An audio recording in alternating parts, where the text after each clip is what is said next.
आज अतीतका दिनबाटै खोजे फेरि बन्न साल 2055 राजदेवीको घरमा जन्म खुसी परिवार भरि कोहीले केही सकेन भन्न 20 वर्षमा पाए स्वाद 6 महिनामा खाएको अन्न 3 वर्ष घिस्रेपछि बल्ल सके उभिन बाबुआमाको ज्ञान बाहेक अरू केही नि बुझ्थिन घरको कान्छो तिनटा दिदी मुनिको म भाइ माया ममताको घेराबाट सकिन म फुत्किन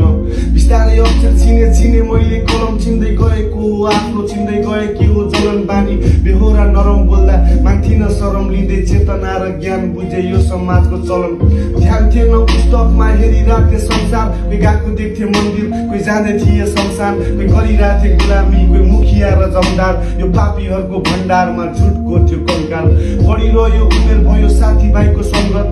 कुलतको घेराभित्र गलत हुन्थ्यो जमघट केही छैन जस्तो लाग्थ्यो हाम्रो जिन्दगीमा झन्झट तर हामी आफै बाघ हाम्रै सोचिराख्यौँ जङ्गल अब सर्थ्यो चुरोट जस्तो एउटा निभ्यो अर्को पाल्यो दुःख पीडा चिलिमभित्र माथि हेर्दै सत्य तान्यो भाग्यले निरज मात्र सीमित राख्न खोजेन यहाँ सधैँ एउटै हुन्न भन्दै समयले फर्को मार्यो म हिँड्दा हात दिन्थे पछाडि बाले आज डरो भयो खुट्टा फेरि जतानी जाने कहीँ कतै गाँजा मदिरा बिच चलिरहेको जीवन बिचमा भेटे सङ्गीत च्यापै अङ्गाली हाले अब कापी माथि कलम पर्यो स्टुडियोमा कदम गर्दै समयको जतन सोच यही नै रहेछ खटन दिँदै सोचहरूलाई दखल आफ्नै भावनाको कतल बने आत्माको दासी दिमागभित्र बन्यो कफन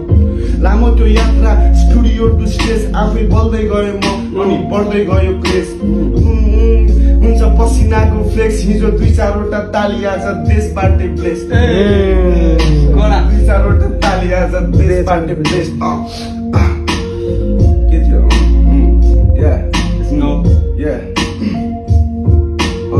जिन्दगी किताब हो भुक्ता हुन्छु खेल कोही साथीभाइ चढी गए गोरखपुरको रेल कोही नसा लिँदै जेल अझै पाएको छैनन् बेल कोही खेलिरहेछन् खेल कोही हुने छोडे मेल म पनि आसु म हार खाएर आएको हो बिएजिसी अस्ट्रेलिया सब देखाउन गएको हो भाग्यले लाथानेर हुन्न भन्दै पठायो अन्त्यमा आफ्नै कला रोजेर नै टुकी भएको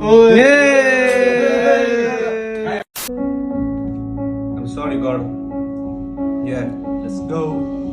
मेरो कलम धेरै रुन्छ खोज्न प्रश्नहरू राख्दा मलाई माफ गरिदेऊ प्रभु कति सकिया छैन बाँच्न त्यो मृत्यु त निश्चित छ जब समयले माग्छ तर स्पर्श गर्न खोज्दा देख्छु मूर्तिहरू मात्र धुप बाल्छौ तिमी एउटा गरिब जल्छ घाटमा तिमी घात गर्दै जान्छौ बढिरहन्छ आस्था यी पैतला डरिसक्यो यो अग्नि पथमा भाग्दा तर खोज्न खोज्छौ किन एउटै परिश्रम छ भागमा गरिरहन्छ प्रार्थना कोही धनी बन्न रातमा मेरो साथी बिति गयो हिजो अघि बढ्न लाग्दा तिमी जस्तो त्यो अदृश्य हुँ म पनि भक्त खासमा तर घृणा गर्छु तिमीलाई तिमीले बलि रक्त माग्दा तर थाहा नै छैन किन पोखिरहेछु पीडा ओठमा च्यापेर हाँसु मनमा बोकिरहेछु घृणा आफै हराएको मान्छे त्यही नि खोजिरहेछु चिना ताकि कटोसु जिन्दगी भोलि आँसु बिना कति रुनु आमा अब त मुटु पनि अचानो भो हाँसेका छन् सबै देख्दा हाम्रो कथा रोको ताकेरै हान्या भए थोरै दुख्थ्यो होला तर पीडा धेरै हुने अन्ध ढुन्दा हान्या झट्टारोको समाज हाम्रो लागि मैलो बन्यो कथालोको त्यसैले रुमाल होइन काँडा भाँच्छु तगारोको छेकेको होइन निकै डराएको छु म कोही नि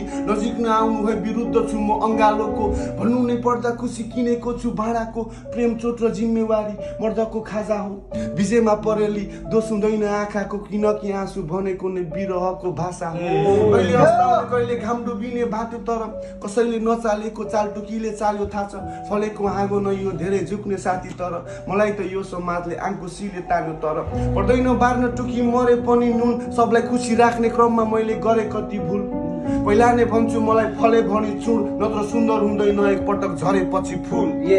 काट्नु कला सायद मेरो लागि दण्ड हो खुसी हुन्छ भोलि त्यो आवाज सुन्दा शङ्खको कसैलाई माया गर्दा उल्टो घृणा मिल्छ आज म ताक्छु मुडो तर घुँडो ताक्छ बन्चरो म हिजो तोरी थिएँ आज बाँच्छु किन माया ममताको बोगी मिठो मानी खान्छु घृणा घुमाइ फिराइ भन्दिनँ म प्राय कुरा गर्छु सिधा मेरो सपनालाई मार्नु अघि मलाई दिनु बिदा मेरो सपनालाई मार्नु अघि मलाई दिनु बिदा